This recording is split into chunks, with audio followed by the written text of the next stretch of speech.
We have some exciting news to share. Future Hindsight is now in partnership with Lyceum, a new audio platform for the curious and creative to listen, learn, and connect. Sounds like it's a perfect place for us. Here's a message from the founder. Hi, I'm Zachary Davis. I'm the host of two podcasts, Ministry of Ideas, which explores the philosophy behind everyday concepts, and Writ Large, a new podcast about the books that changed the world. I love educational podcasts. I love listening to them and talking about them. I want everyone to have that chance, and so I've built a new platform called Lyceum, which makes it easy to discover great educational podcasts and have conversations about them. There are more than 1 million podcasts out there. We've done the hard work of sifting through them and finding only the very best education shows to listen to. Shows like the one you're listening to right now. So if you love learning, download Lyceum today on the App Store or Google Play, or visit us at lyceum.fm. That's lyceum.fm.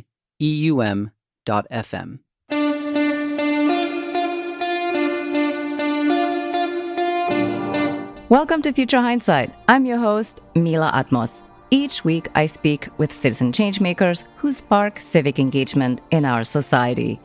Our guest today is Joshua Goldstein. He's Professor Emeritus of International Relations at American University and research scholar at the University of Massachusetts at Amherst. An award-winning scholar of international relations, he's written widely on war and society. Most recently, he co-authored A Bright Future, How Some Countries Have Solved Climate Change and the Rest Can Follow. We'll be talking about using nuclear energy to decarbonize, which is to say, to remove carbon dioxide from the atmosphere, and whether replacing coal power plants with nuclear power plants is viable for a clean energy future. Nuclear energy is clean in a couple of ways. One, it does not produce carbon emissions when it generates electricity. It's clean on the carbon side. It's also clean on the air pollution side, in sharp contrast to coal, which kills 1 million people a year from air pollution, particulate matter that it puts out. It's also clean in terms of the footprint on the environment. Nuclear power is so concentrated that a very small plant with a very small throughput of fuel and output of waste can replace something with a much larger footprint and much larger throughput. Let's listen in. Thank you for joining us. Good to be with you. Your book is really well argued and is primarily about how we can reduce our carbon footprint in producing electricity. And you say that we need to shut down dirty power plants, build renewable, but also have nuclear because renewables alone are not going to be enough. Tell us why. Well, if you look at what's really going to be required to solve climate change, which is decarbonizing the world economy in the next 30 years, that's a massive undertaking. And at the same time, we're going to need to start sequestering carbon from the atmosphere. That uses a lot of energy. When you add it all up, it's just a massive amount of clean, cheap, scalable electricity that we need to add in the next 30 years. And there's nothing that can go that fast and get us there alone that doesn't include a big dose of nuclear power. It's the most concentrated power source by far, and it can scale really quickly, as we know from Sweden and France, which I hope we talk about. Tell us about what Sweden did and how they did it. Sweden did what the world needs to do now. Sweden cut its carbon emissions by half in 20 years. It's not quite as fast as the world needs to go now, but it's on that scale. Sweden did this by building nuclear reactors, one after the other, in the 1980s. They actually did it because the environmentalists demanded it so that they would stop damming the rivers for hydroelectricity. And when they built the reactors one after the other like that, they were economical because the designs were standardized. They were carbon-free. It's inherent to nuclear power. And it was good for the economy. Electricity was cheap. The Swedish economy grew. And then emissions dropped in half. All the while, the GDP went up by 50% in that same period. Yeah, that's sort of like the proof is in the pudding. So by comparison, you talked about Germany and how they used to have more nuclear, but now basically they have moved away and are burning fossil fuels. what happened with Germany? Because I think that's a great example to compare. Germany for the last decade has had energy transition policy, and that has called for closing down nuclear power plants, which are carbon-free, while building carbon-free renewables, wind mostly and some solar. They've spent hundreds of billions of dollars on this, and yet there's been virtually no reduction in German emissions, with the result that per person, Germany and Sweden have about the same GDP, but Germany has twice the carbon emissions that Sweden does. And the difference is exactly in nuclear power. When Germany closes off nuclear power plants, as they're doing, and builds renewable, they're just replacing one carbon-free source with another, and they're not reducing coal and natural gas. So Germany's just building a new coal plant right now. They're building a new big natural gas pipeline from Russia. So they're actually building up their fossil fuel infrastructure. Something like 40% of German electricity comes from coal, and that's not going down because they're using the renewables to replace nuclear power instead of using renewables to replace coal and then maybe shut down nuclear power some decades in the future if you can really make a renewable economy work. It's been a disaster for Germany talking the talk of solving climate change, but actually not reducing carbon emissions, and they're missing all their targets now. We're more scared of nuclear power than scared of climate change is basically what they're saying. Right. So this is a good time to ask a question about what people are afraid of. And I think in many ways it's about nuclear waste. But one of the things that you make abundantly clear in the book is that we need to always consider the alternative. So right now we are basically dumping garbage into the atmosphere, which is much more significant than nuclear waste. But tell us about nuclear waste and why are people scared and why should we not be scared? There's several things people are scared about with nuclear power, all of which should be compared with the dominant fuel that is used in the world now to produce electricity, which is coal. Coal kills something like 1 million people every year. That's in addition to its effect on climate change. And yet coal use continues because we're not able to replace it with nuclear power and renewables are not able to fill that gap. What people should be afraid of is coal. But what people are afraid of, nuclear power, it starts with radioactivity, I think, and goes back to the early Cold War years because people were terrified of nuclear weapons, not nuclear power, but weapons. And this came out of the Hiroshima and Nagasaki bombs. And then for my generation that grew up in the 50s and 60s and 70s, we were hiding our heads under the desks in school to prepare for nuclear war. It's a terrifying experience. So there's a kind of generational trauma around nuclear weapons.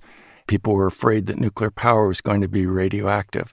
Now, I need to back up and say something about radioactivity because it's not something weird and unnatural. It's a part of the natural world.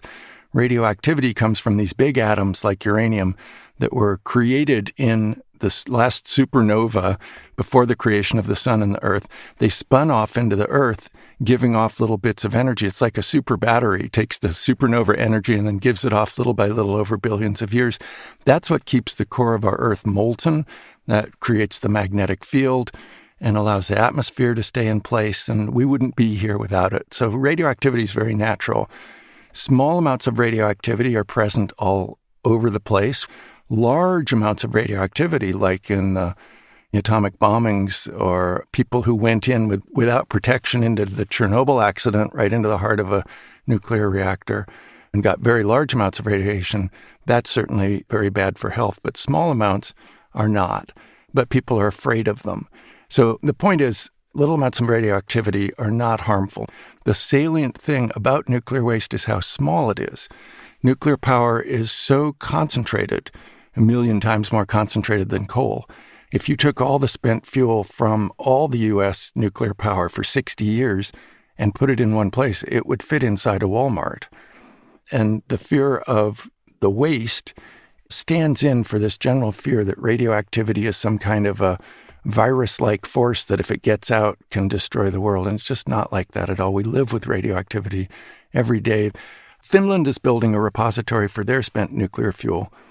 And they've calculated a study of what would happen if everything went wrong putting it away, the canisters were already cracked, the clay layer disappeared, all the protections went away, and then 1,000 years from now, somebody lived their whole life on the most contaminated square meter of land, got all their water and food from it, and how much radioactivity would they get? And it turns out to be about the amount as eating a bunch of bananas per year.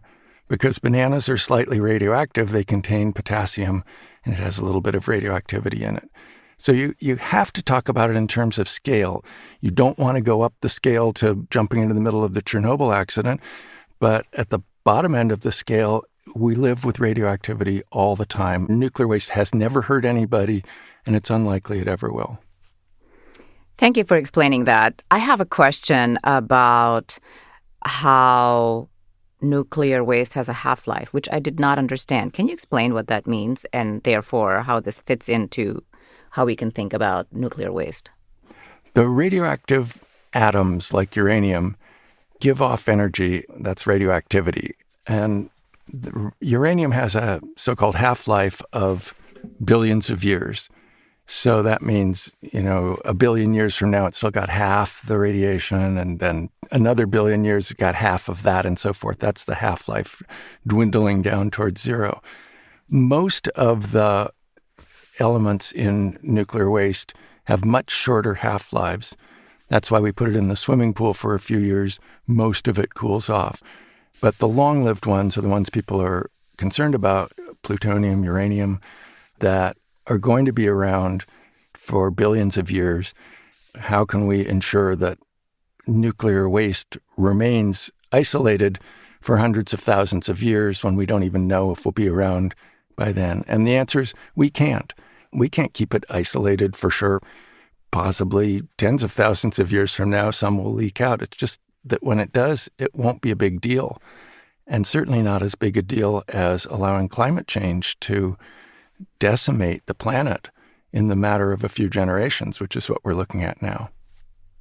It sounds like we definitely should build new plants. I have two questions about that. One is that there are plants that are being shut. How hard is it, or how easy is it, to power them back up if we wanted to do that, which definitely doesn't look like we will. But hypothetically, what would it take?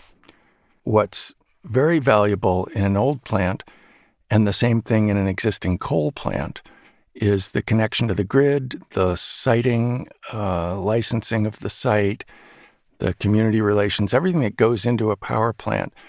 And what we really need to be doing in the upcoming 10, 20 years is to take existing coal plants and convert them to nuclear power. So ideally, for a new coal plant, you could keep everything except the coal side of it. Instead of burning coal to boil water, you use nuclear power to boil water. You keep the turbines, keep the generator, keep the grid connection, keep the cafeteria, the parking lot, all of that. And that really helps the economics. Now, to do that, you need new generations of reactors that are now just being designed called small modular reactors. The first ones are going to come online around the middle of this decade, so maybe 5 years from now. These are smaller reactors that are designed to be built centrally and sent to where they're going. And that's all about the economics of it.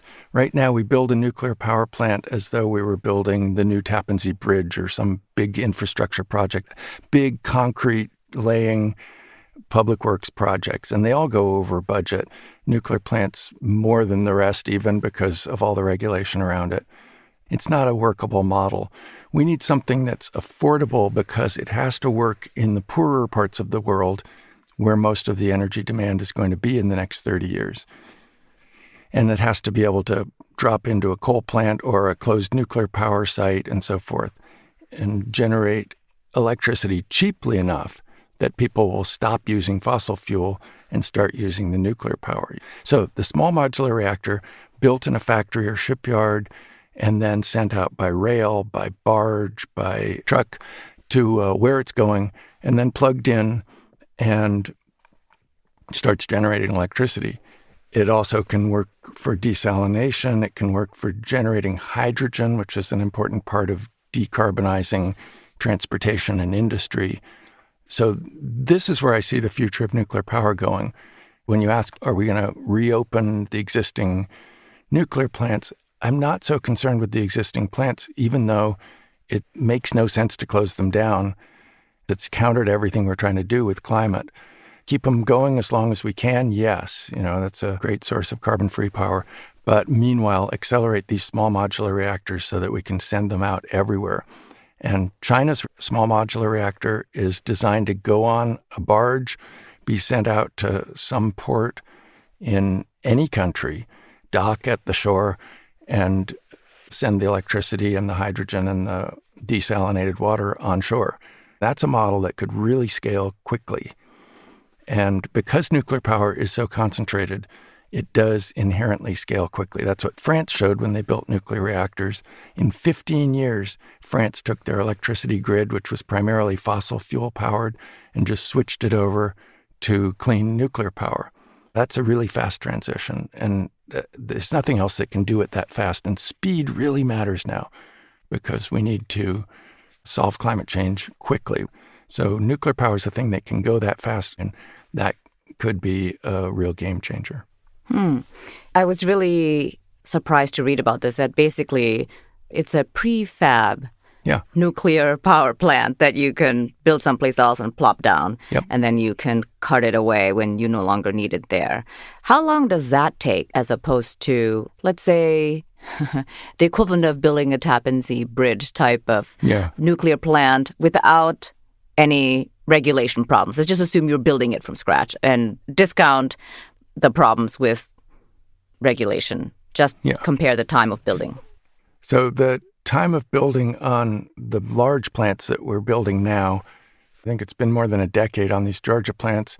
The places that are good at building them, and South Korea in particular and China, can do it in 4 or 5 years.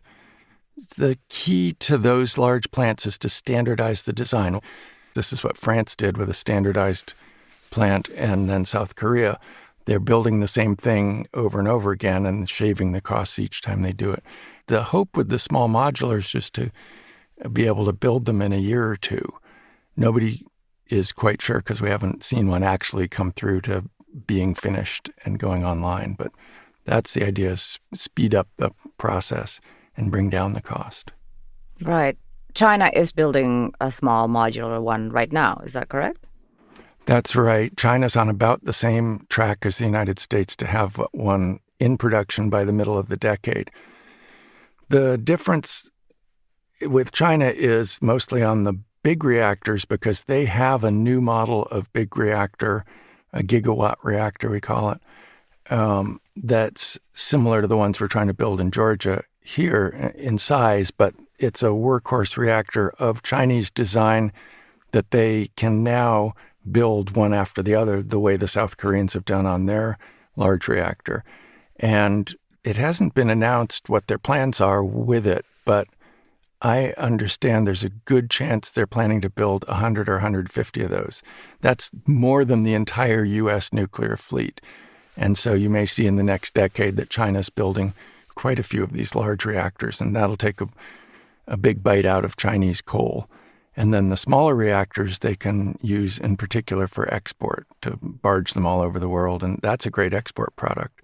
By the way, a lot of good jobs to be had in creating reactors for export, which could be American jobs or could be Chinese jobs or both.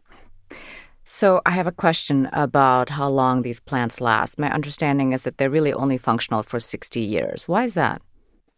Well, that's not quite true. I think one in Florida was just re-licensed for up to 80 years. They need refurbishment as they go along. They're initially licensed for usually 40 years and then extended for 20 and then extended again.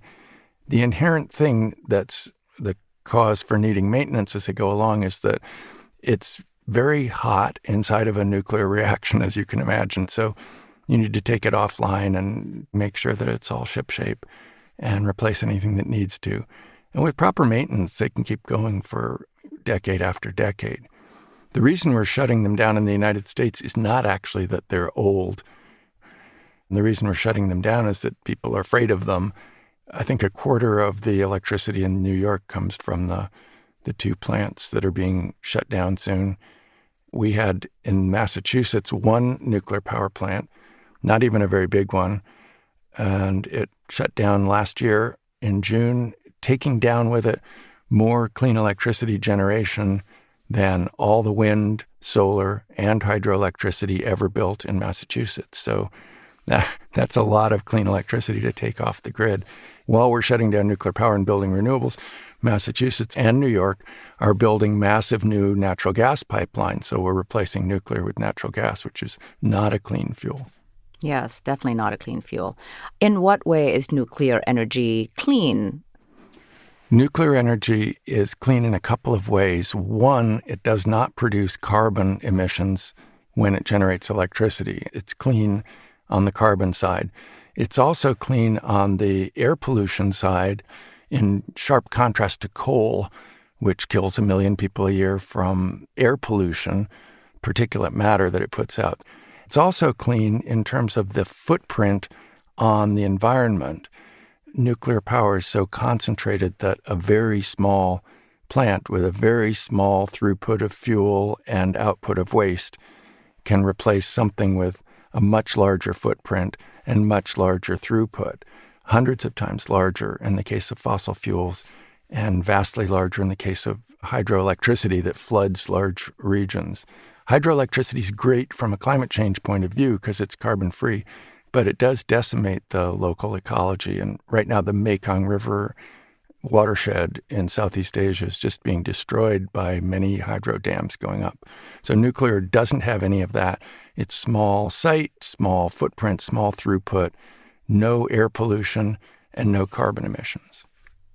I have a question about timing, because this sounds like this is going to take some time. If we want to reduce by 2030, which some people have said, like we only have 10 more years really to significantly reduce our carbon footprint. And if we want to do that, then I don't know whether we can move quickly enough with nuclear plants. Well, nuclear is the fastest way to decarbonize. We have 30 years to get to zero or even negative emissions. We need to get moving in that direction rather sharply in 10 years. Right now, if you look at the graph of world carbon emissions, it's going up, up, up, up, up, and it hasn't even flattened out, much less gone down. What it needs to do is go sharply down. We need to do everything.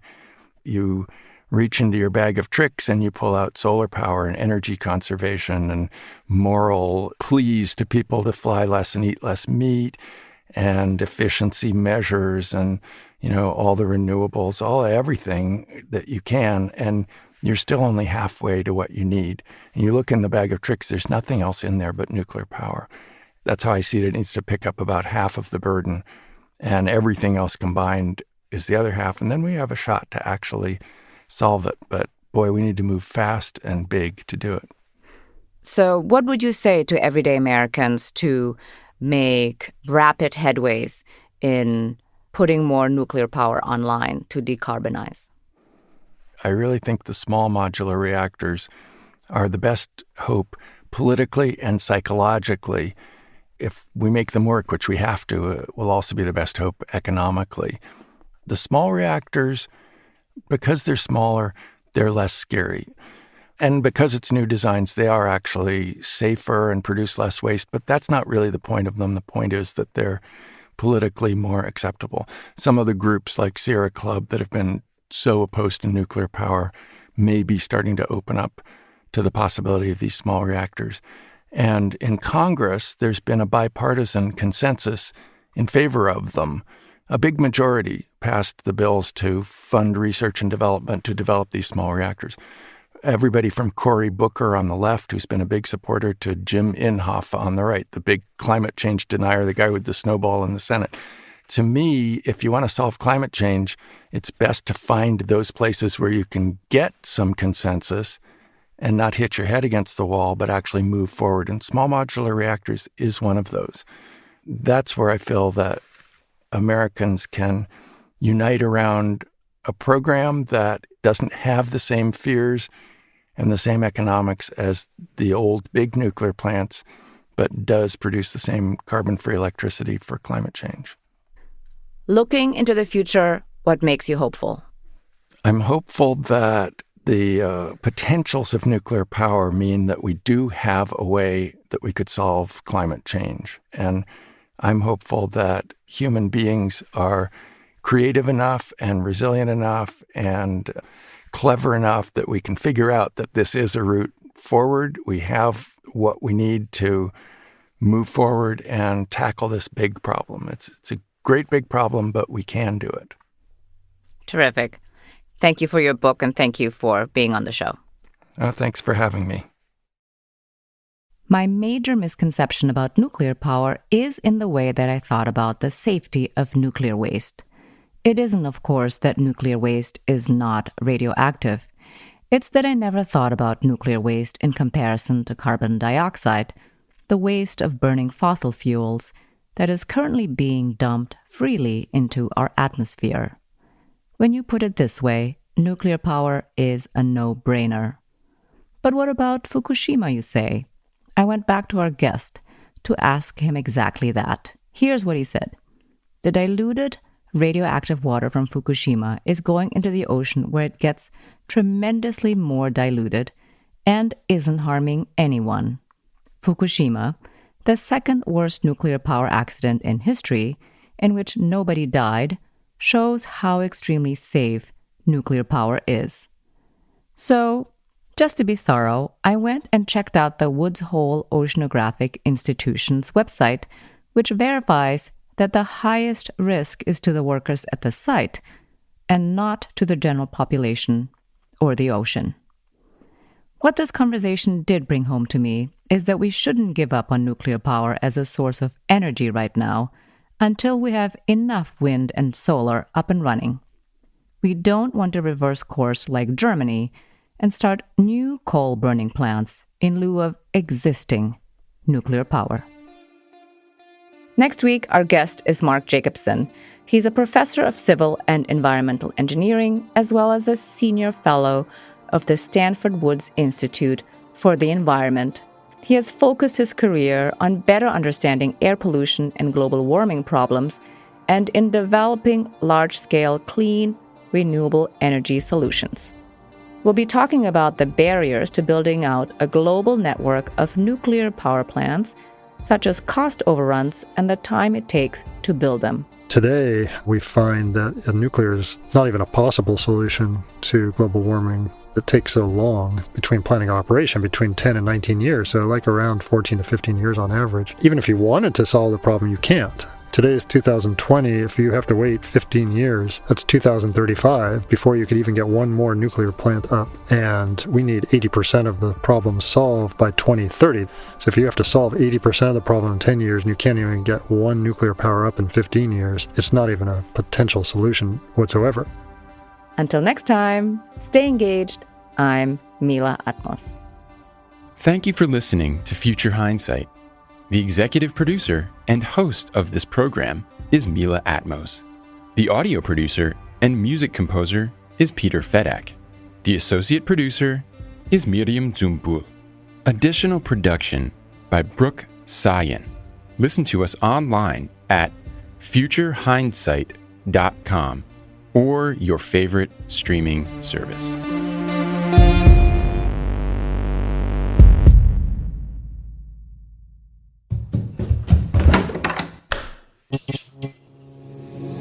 This podcast is part of the Democracy Group.